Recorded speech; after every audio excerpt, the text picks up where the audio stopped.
Μέρα στο νοσοκομείο Έρικος Ντινάν, λίγη πρωτού μπούμε στα χειρουργεία της ημέρας. Θα θίξουμε ένα θέμα πάλι που έχουμε θίξει αρκετές φορές στο παρελθόν και βλέπουμε όμως την έντονη διαφορά στο ιατρείο μας, συμπιλιαγμένη στο Atheneum Aesthetics, το PRP. PRP το ξέρετε αρκετά, πολύ, το έχετε ακούσει, το έχετε πληρώσει, το έχετε κάνει. Δεν ξέρω αν έχετε δει, δεν έχετε δει κάτι. Σίγουρα όμως έχει το αντικείμενό του, το κοινό του, τις ενδείξεις του και το σημαντικότερο απ' όλα είναι τι είναι PRP, τι δεν είναι PRP. PRP, για να είναι αυτό το κίτρινο υγρό που πάμε και μας το δείχνουν, πρέπει να πληρεί κάποιες προϋποθέσεις. Δεν αρκεί να είναι μόνο κίτρινο, δεν αρκεί να έχει μπει απλά σε μία φυγόκεντρο και δεν αρκεί να έχει γυριστεί, το έχουν γυρίσει, το έχουν φυγοκεντρήσει σε χ, ψ, ωμέγα, χιλιάδες στροφές. Θα πάρεις κάτι. Το τι θα πάρεις είναι το υπερκείμενο του αίματος, το οποίο είναι κίτρινο. Για να είναι PRP πρέπει να είναι platelet enriched, δηλαδή πρέπει να είναι εμπλουτισμένο σε συγκεκριμένο αριθμό αιμοπεταλίων και αυξητικών παραγόντων. Οι παράγοντες είναι μέσα στα αιμοπετάλια. Άρα το τι είναι PRP και το τι δεν είναι, τι πληρώνω ως PRP και τι παίρνω, δυστυχώς στην Ελλάδα τουλάχιστον έχει πολύ μεγάλη διαφορά. Είναι χαοτική διαφορά. Ακούω πολλές φορές να λένε πω εγώ φτιάχνω PRP στην χ φυγόκεντρο στις 1500 στροφές για χ λεπτά. Τι είπες τώρα, εγώ φτιάχνω PRP στη δικιά μου τη φυγόκεντρο που είναι καλύτερη στις 15.000 στροφές για 10 λεπτά. Κουλουπού. Δεν είναι συγκρίσιμα, εντάξει.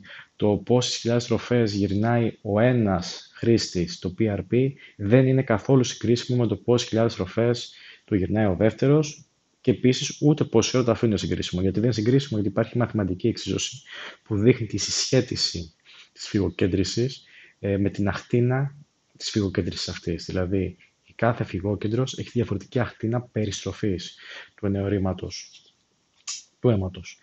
Επομένως, το τι θα πάρει στο τέλος είναι να κάνει καθαρά με μαθηματικά. Άρα, μπορεί να πάρει τίποτα. Να πάρει κάτι που είναι κίτρινο. Το τι έχει μέσα είναι άλλο θέμα. Εντάξει.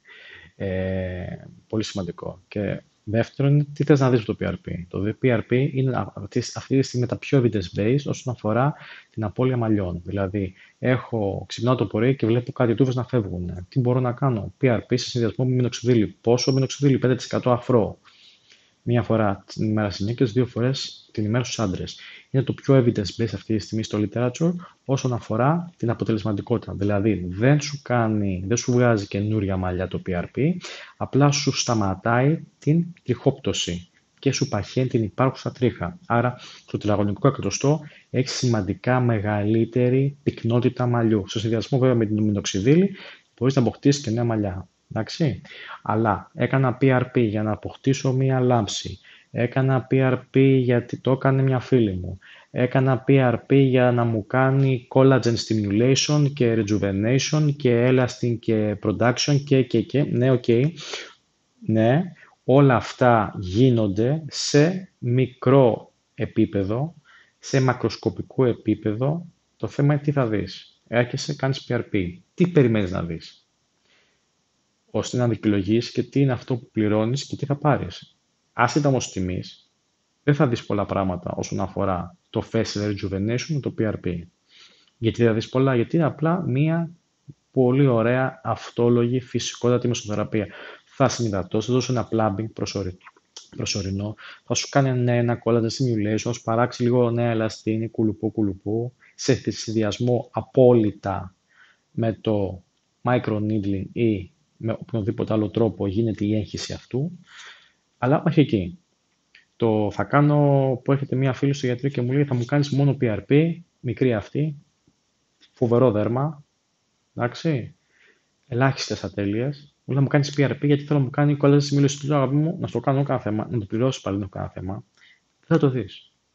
Και για μένα δεν υπάρχει κάτι χειρότερο από το να κάνεις θεραπείες και να μην τις βλέπεις. Δεν θα πω ποτέ σε κάποιον φίλο στο ιατρείο πω αγάπη μου λάμπεις. Δηλαδή, τι μεσοθεραπεία κάνουμε φανταστική, τι ανεπανάληπτη. Μα γιατρούλη δεν βλέπω τίποτα.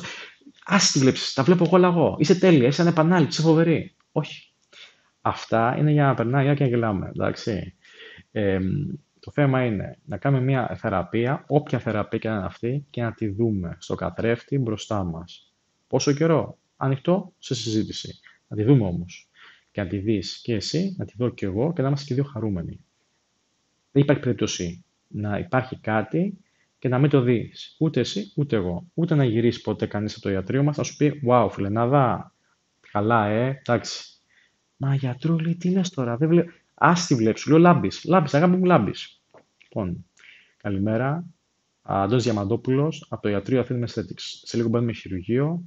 Έχουμε αποκατάσταση μαστού σήμερα, ύστερα από ρήξη ενθιωμάτων και κλασικά βλεφροπλαστικές. 2 για σήμερα, μία πάνω και μία κάτω. Ωραία χειρουργία, πολύ ενδιαφέροντα. Για περισσότερες πληροφορίες, Αθήνων Aesthetics. Ευχαριστώ πάρα πολύ.